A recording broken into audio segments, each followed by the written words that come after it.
Okay, so today we're taking a deep dive into something pretty interesting. This executive order that's causing a lot of buzz around foreign students in the U.S. Lots of buzz, yeah. Yeah, and we're looking at this transcript from a Ring of Fire video. It's actually called Trump Signs Unconstitutional Order to Deport Foreign Students Who Support Palestine. Bet you tell. Yeah, very, very dramatic for sure. Yep, right to the point. Yeah, but we want to go beyond just, the headline and really dig into what this order actually says, what it could mean for free speech, especially on college campuses with all these pro-Palestinian protests going on. And of course, the big one, is it even constitutional? Yeah, I mean, the framing right from the start is pretty fascinating. It directs the Justice Department to go after these really serious offenses like terroristic threats, arson, vandalism, and violence. But it's specifically targeting American Jews. Right.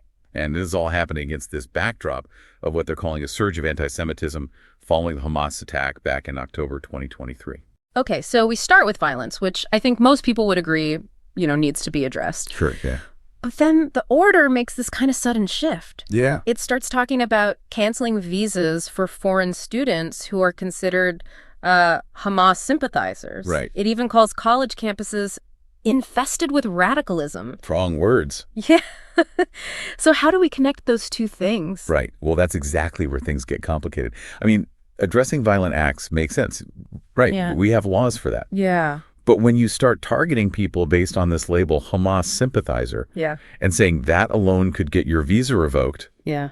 that's where we run into problems. It's not about what they've actually done. It's about how they think or what they believe. Exactly. And even beyond the legal definitions, how do you even determine who's a sympathizer? Yeah. It seems like that could be so subjective. It's wide open to interpretation. Right. Yeah. Could be based on, who you hang out with, what you post online. Yeah. It's pretty troubling. And ultimately, it's like, are we punishing thought instead of action? That's the question, isn't it? And that's where this Ring of Fire video really pushes back, They say deporting someone for violence. Okay, maybe that makes sense in some cases. Yeah. But deporting someone for their opinion, that's crossing a line. Definitely. And of course, that brings us to the big one, the First Amendment.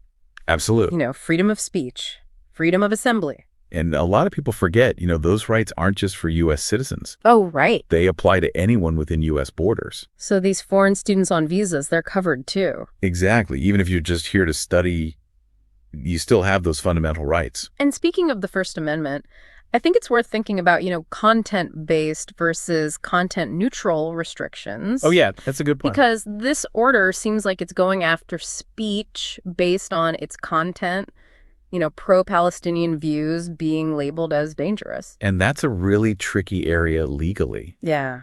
Because generally speaking, the government can't restrict speech just because they don't like the message. So that's definitely something the courts are going to have to grapple with. And then the source we're looking at, they highlight this really interesting statistic. They say more than 97% of all of the protests that took place were completely peaceful. Wow, 97%. Yeah, which really makes you question this whole idea of, campuses being overrun with chaos and violence. It does paint a different picture for sure. Now, obviously, it's also true that even in peaceful protests, you can have some individuals who might cause trouble. Right. They might not even really be there for the cause. They just want to stir things up. Or they could even be there to intentionally disrupt the protest, make the movement look bad. Yeah, you see that happen sometimes. Definitely. It's something to be aware of. But getting back to the executive order itself, the Ring of Fire video, their main argument against it is that it's basically saying if you're pro-Palestinian and they slap this label of Hamas sympathizer on you, that alone could be enough to get you deported. Yeah. And that's really problematic because it seems to be targeting these students, not for what they've done, but for what they believe. Right. It's like they're trying to silence dissent, punish people for having the wrong opinion. And they pretty much come right out and say they think this order is all about suppressing views that Trump doesn't agree with. Which, of course, is a huge red flag when it comes to the First Amendment. Huge.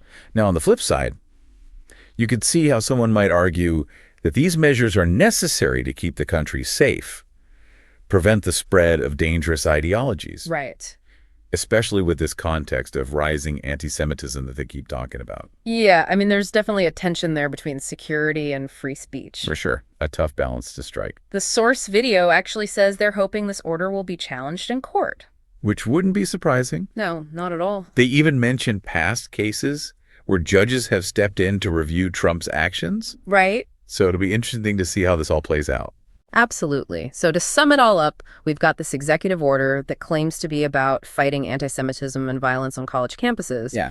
But there's this big concern that it could actually end up violating the First Amendment rights of foreign students, especially those involved in these pro-Palestinian protests. And all because of this really vague, subjective label, Hamas sympathizer. Right. It's a slippery slope. It really is. And that brings us to the big question for you, our listeners, to think about. Hit us with it. Where do we draw the line between protecting national security and protecting freedom of speech? Especially for people who may not be citizens, but are living and studying here, contributing to our society. Right. It's a complex issue with no easy answers. Absolutely. And I think it also raises this even bigger question about what happens when we start trying to police people's thoughts and beliefs instead of just their actions. Yeah, that's the real danger here, isn't it? I think so. What kind of society do we become if we go down that road? Lots to think about. Thanks for diving into this with me. It's been a fascinating conversation. Absolutely. Always a pleasure. And to our listeners, thank you for joining us on this deep dive. Until next time, keep those brains buzzing. Stay curious out there, folks.